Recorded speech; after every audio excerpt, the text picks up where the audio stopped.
Good evening, નમસ્કાર, આદાબ, સત શ્રી અકાલ અને તમે જોઈ રહ્યા છો બજારોના હાલ. હું છું હિમાંશુ ભાયાણી, ધ ગુજરાત રિપોર્ટ પર ગુજરાતી ભાષામાં બજારોના હાલ. આજથી એક મેં નવો ચીલો ચાલુ કર્યો છે. જો મારા ટી શર્ટનો કલર લાલ હોય તો સમજી લેજો કે બજારમાં આજે ધબડકો થયો છે. બજાર નેગેટિવ કાઉન્ટર્સ ઉપર રેડ ઝોનમાં બંધ રહ્યું છે, જે મારા ટી શર્ટનો કલર હશે. અને જો મારા ટી શર્ટનો કલર ગ્રીન હોય, લીલો હોય, તો સમજી લેજો કે બજારમાં આજે તેજીનો માહોલ છે અને બજાર જે છે એ ટૂંકમાં સારા પોઝિટિવ કાઉન્ટર્સ ઉપર ગ્રીન ઝોનમાં બંધ રહ્યું છે. તો આજે બજારમાં શું થયું, આજની જો વાત કરીએ તો આજનું બજાર કેવું રહ્યું, આવો નજર કરીએ આજની બજારો ઉપર. તો બજારની સમીક્ષાની જો આજે વાત કરીએ તો અમેરિકન ટેરિફના ઝટકાથી બજારમાં આજે ધડાકો થયો છે. 27 ઓગસ્ટ એટલે આવતીકાલે ગણેશ ચતુર્થીનો દિવસ. આવતીકાલે માર્કેટ લિંક નહીં હોય કારણ કે માર્કેટ જ બંધ હશે. પણ 27 ઓગસ્ટથી ટેરિફની જે જોગવાઈઓની જે વાત છે એને કારણે આજે બજારમાં ધબડકો થયો છે, ધડાકો થયો છે. અને કેટલું તૂટ્યું છે બજાર? બજાર લગભગ 1.05% એટલે પ્રતિશત તૂટ્યું છે. સેન્સેક્સ 80,779 પર બંધ રહ્યો છે. 856.91 પોઈન્ટનો ઘટાડો થયો છે એમાં. અને નિફ્ટી જે છે એ 24,712 પર બંધ રહ્યો છે. એમાં અંદાજે 255.75 પોઈન્ટનો ઘટાડો થયો છે. અને એ પણ 1.2%ની આસપાસ, 0.2%, એટલે 1%. બંને બજાર ટૂંકમાં બંને ઇન્ડાઇસિસ છે 1% તૂટ્યા. એટલે ભારતનું શેર બજાર ઓવરઓલ 1% આજે તૂટ્યું છે એમ તમે કહી શકો. હવે આ શું કામ થયું છે? તો કે તીવ્ર ઘટાડા સાથે બંધ થયું મેઇન તો બજાર. અને બીજું કે અમેરિકાએ ભારતીય આયાત પર જે 25% વધારાનો ટેરિફ લાગુ કરવાની જે જાહેરાત કરી છે, જેના કારણે નિકાસ આધારિત ક્ષેત્રો અને એમાં એક પ્રકારે દબાણ આવ્યું અને એમાં એક પ્રકારે દબાણ જોવા મળ્યું છે. અને વિદેશી રોકાણકારોએ વેચાણ એને કારણે શરૂ કર્યું. એટલે આ મુખ્યત્વે આ કારણો બેઝિકલી. નિફ્ટી મિડ કેપ જે છે એ 1.62% તૂટ્યો છે. નિફ્ટી સ્મોલ કેપ જે છે 100 એ પણ 2%ની આસપાસ તૂટ્યો છે. વ્યવહારોની જો આજે વાત કરીએ તો એનએસસીમાં જે કેશ સેગમેન્ટનો ધંધો છે એ 98,041.49 કરોડનો થયો છે. અને બીએસસી પર રોકડનો જે કેશ સેગમેન્ટનો ધંધો છે એ લગભગ 11,918.33 કરોડનો થયો છે. એડવાન્સીસ અને ડિક્લાઇન્સની જો વાત કરીએ, કઈ કંપનીના શેરોના ભાવ વધ્યા અને કઈ કંપનીના શેરોના ભાવ ઘટ્યા, એમાં જો આપણે જોઈએ તો એનએસસી ઉપર 1,404 કંપનીના શેરોના ભાવમાં વધારો જોવા મળ્યો, જ્યારે 1,615 કંપનીના ભાવોમાં શેરોના ભાવમાં ઘટાડો જોવા મળ્યો છે. બીએસસી પર 1,830 કંપનીઓના શેરોના ભાવમાં વધારો જોવા મળ્યો છે, જ્યારે 2,169 કંપનીના ભાવો, શેરોના જે ભાવ હોય, કંપનીઓના શેરો જે હોય એના ભાવો જો એમાં ઘટાડો જોવા મળ્યો. એટલે આઈડિયલી તમે જોવા જાવ તો ઘટાડાવાળું બજાર છે એમ તમે કહી શકો. ટોચના જે શેર્સ જેમાં ભાવ વધ્યા કે ઘટ્યા, તો એમાં ક્યાં છે? જનરલી આઈટી પેક છે, એટલે ઇન્ફોસિસ છે, ટીસીએસ છે, એચસીએલ ટેકનોલોજીસ છે, વિપ્રો છે અને ટેક મહિન્દ્રા છે. એટલે આઈટી ઉપર જ આજે લગભગ જે સંસ્થાકીય રોકાણકારો છે એ રહીમાં છે. અને ટોચના ઘટાડાના શેરો આપણે જો જોઈએ તો એમાં મિક્સ છે.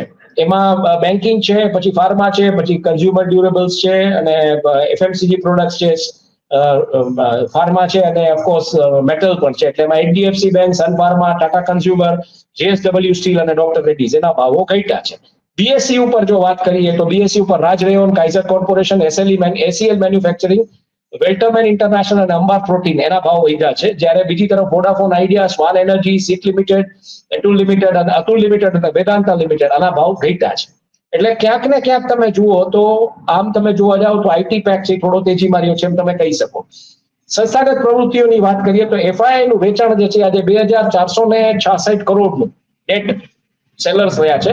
અને સામુ ડીઆઈએ ખરીદ્યું છે 3,178 કરોડનું. એટલે બેઝિકલી ડીઆઈએ મજબૂતીથી આજે ટૂંકમાં બજારને ટેકો આપવાનો પ્રયત્ન કર્યો, પણ છતાંય બજાર છે ઘટાડાવાળું આજે રહ્યું છે.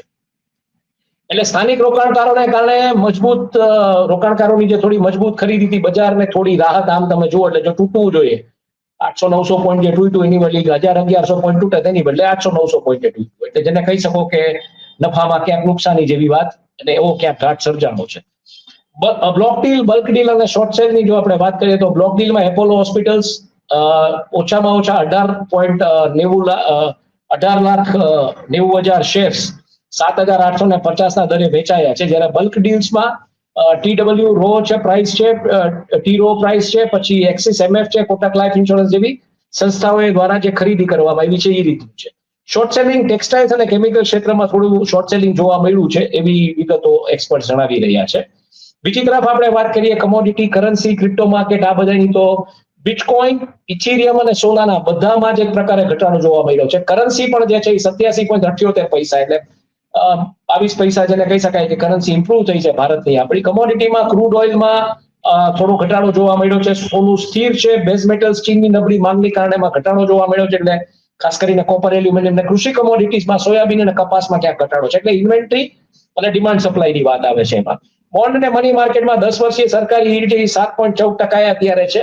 અને આરબીઆઈ દ્વારા જે નીતિગત જે પગલાઓ લેવામાં આવ્યા છે એને કારણે આ સ્થિરતા તરફ જઈ રહ્યું છે. મુખ્ય સમાચારો જેને બજાર પર અસર કરી એની જો આપણે વાત કરીએ આ 24 કલાકની અંદર, તો ટ્રમ્પ ટેરિફની અસર બજાર એને કારણે ઘટ્યું છે. અને બજાર શું કામ ઘટ્યું એ સમજવું પડે. તો એમાં મુખ્યત્વે ટ્રમ્પ ટેરિફનું પાસું છે. બીજી તરફ અમેરિકન ટેરિફથી બજાર ધસ્યું છે. એટલે એક પ્રકારે જેને કહી શકો કે ઘટાડાવાળું બજાર જોવા મળ્યું છે. આરબીઆઈ ગવર્નરનો એક પ્રકારનો આશાવાદ છે. એમ કહી રહ્યા છે કે વધારે પ્રાઇવેટ સેક્ટરને કહે છે કે વધારે ઇન્વેસ્ટ કરો.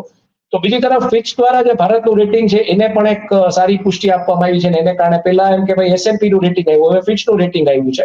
અને ડીઆઈએસ દ્વારા ઓલમોસ્ટ જેને કહી શકો તમે કે 80 અબજ રૂપિયા ડોલર નહીં, 80 અબજ રૂપિયાની જે રોકાણની જે પ્રતિક્રિયાઓ થઈ છે એને કારણે બજાર આજે આ પરિસ્થિતિમાં આપણને જોવા મળ્યું છે.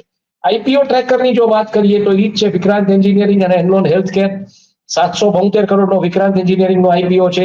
એનો રેન્જ આવી રહ્યો છે, એનો પ્રાઇસ રેન્જ આવી રહ્યો છે 92 થી 97 રૂપિયા પ્રતિ શેરનો. અને બીજી તરફ એનલોન હેલ્થકેરની જો વાત કરીએ તો 121 કરોડનો આઈપીઓ છે. એનો ભાવ 86 થી 91 રૂપિયા સુધી વચ્ચે આવી રહ્યો છે. એસએમઈ આઈપીઓ જે છે એમાં ગ્લોબટિયર ઇન્ફોટેક છે, નિસ મેનેજમેન્ટ છે, સત્વ એન્જિનિયરિંગ છે, કરંટ ઇન્ફ્રા પ્રોજેક્ટ્સ. આ બધા આ અઠવાડિયામાં. કાલે બજાર બંધ રહેશે ગણેશ ચતુર્થીનું. પાછું ગુરુ શુક્ર ખુલ્લું રહેશે. ગુરુવારે આપણો છેલ્લો દિવસનો લિંક હશે. કાલે આપણે કોઈ લિંક નહીં કરીએ. બજાર આમ તમે જોવા જાવ તો બજારની જે આ અઠવાડિયાનું જે ભવિષ્ય કે જે કાંઈનો વૃત્તાંત કે જે કાંઈ લેવાનો એમાં શેર બજારમાં અસ્થિરતા રહેશે. નિફ્ટીનો સપોર્ટ જે છે એ 24,586 ની આસપાસ જોવાઈ રહ્યો છે. અને રેઝિસ્ટન્સ છે એ 25,243 ઉપર. એટલે 24,566 થી 25,243 ની રેન્જમાં નિફ્ટી રહે એવું નિષ્ણાંતોનું કહેવું છે. કમોડિટીમાં ઉર્જા અને કૃષિની જે કૃષિ નિકાસ જે છે એના કારણે થોડી દબાણ જોવા મળે એમ છે. એવી પરિસ્થિતિઓ સર્જાઈ રહી છે. કરન્સીમાં ઇન્ડિયન રૂપી એટલે જે ભારતીય રૂપિયો છે થોડો નબળો રહેશે એવી વાત આવી રહી છે. એફઆઈઆઈ જે રીતના કે રેગ્રેસિવ થઈ ગયા છે, ટ્રમ્પની ટેરિફની જે વાતો આવી રહી છે, આ બધા કારણોસર.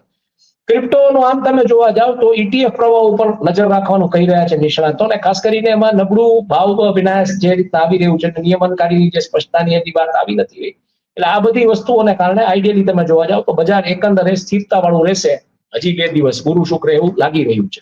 પછી તો આગે ગોરખ જાગે એના જેવી વાત છે.